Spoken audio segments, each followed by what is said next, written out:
It's Friday, and President Trump has just announced he's hiking tariffs on European Union cars and trucks to 25%, up from the current 15%, accusing Brussels of failing to comply with a trade deal that was only struck last July.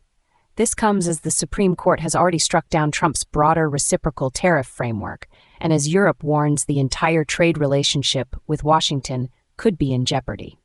The stakes could not be higher for German automakers, for American consumers, and for a transatlantic relationship that is under more strain than at any point in living memory.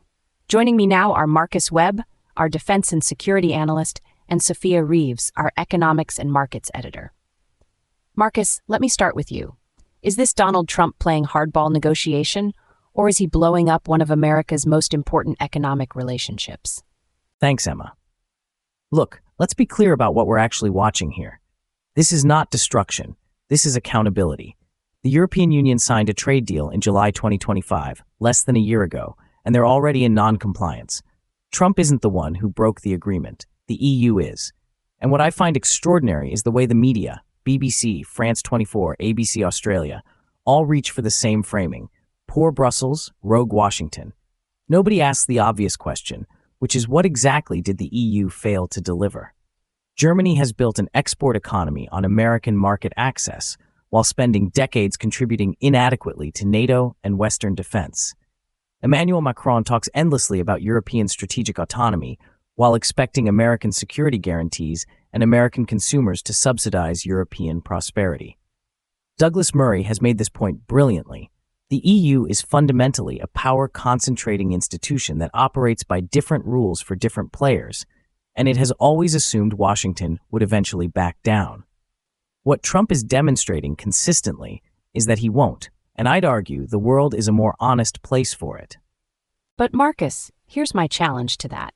The Supreme Court already struck down Trump's reciprocal tariff framework this year. Doesn't that suggest even the American legal system thinks he's overstepping?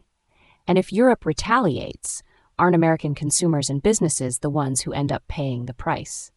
Sophia, what's your take on this? Well, look, Marcus isn't wrong about the EU's trade practices, but I think he's missing something critical about the mechanism here. The Supreme Court ruling matters enormously. You can't just wave that away. If the legal architecture for Trump's broader tariff strategy has been struck down, then applying a 25% auto tariff without clarifying the legal basis, as CNBC correctly noted, creates genuine uncertainty for businesses trying to plan. Here's what the data actually shows. The EU runs a goods trade surplus with the United States of over 155 billion euros. That asymmetry is real, and it's legitimate to address it. But a jump from 15 to 25% on auto tariffs hits European manufacturers and American consumers who buy those vehicles. A $50,000 German car just got $5,000 more expensive overnight. That's a real cost, and the risk of European retaliation, targeting American agriculture, American tech, American luxury exports, is not hypothetical. It's a playbook Brussels has used before. I hear what Sophia is saying, but with respect, that misses the point entirely. We can't allow the perfect to be the enemy of the necessary.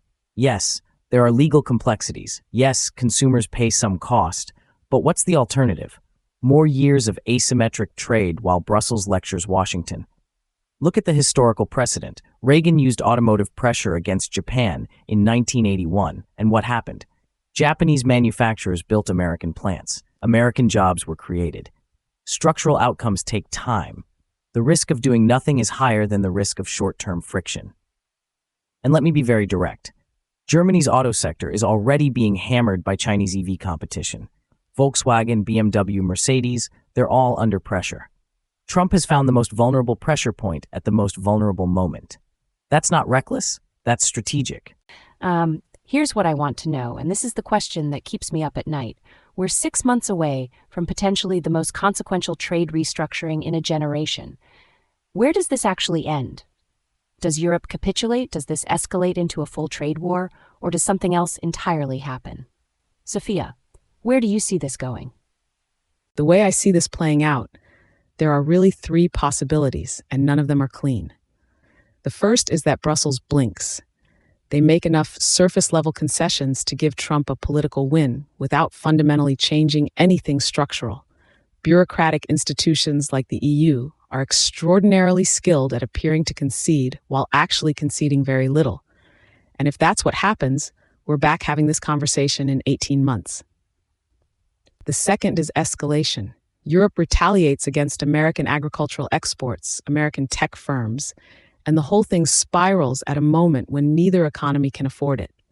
The real risk here, to me, is that the European auto sector, particularly Germany, is already fragile enough that a sustained 25% tariff genuinely accelerates a crisis that's been building for years. Here's what concerns me most, and this is where I think the long-term picture actually gets interesting.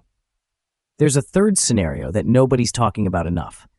If Washington sustains this pressure consistently, it could force a genuine renegotiation of the entire transatlantic relationship from first principles.